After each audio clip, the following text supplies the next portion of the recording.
পাকিস্তানে আসবেন, এক প্লেট ভাত একজনের জন্য অর্ডার করবেন না। এটা ফুল প্লেট একটা বিরিয়ানি, আমরা দুইজনে খাবো। আমরা এখন ইসলামাবাদে, এর দাম হচ্ছে 1000 টাকা, পাকিস্তানের টাকা, বাংলাদেশের টাকায় 450 টাকা মতো হবে। কিন্তু যে পরিমাণ মাংস, গরুর মাংস, আপনারা দুইজন, অনেকাংশে বলা যায় যেটা 3 জনেও খেতে পারবেন। কতজন? 3 জনে খেতে পারবেন এই এক প্লেট, ফুল প্লেট। তাই পুরো পাকিস্তানে আপনি রেস্টুরেন্টে গেলে আগে দেখবেন ওই প্লেটের সাইজ কেমন। প্রথমে অর্ডার করবেন 3 জনের জন্য এক প্লেট। যদি খাওয়ার পরে যদি আপনাদের আরও প্রয়োজন হয়, আর একটা হাফ প্লেট নেবেন। অর্থাৎ বলতে চাচ্ছি, তাদের ফুল প্লেট মানে হচ্ছে বাংলাদেশের প্রায় 3 প্যাকেট বিরিয়ানি। বাকিটা আপনারা বুঝে নেন কী পরিমাণ মাংস। এখানে দেখেন, এটা গরুর মাংস, এটা গরুর মাংস, এখানে প্রচুর গরুর মাংস। এটাই বলার ছিল।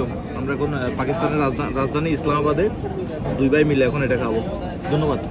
450 টাকা বাংলাদেশি টাকায় দাম।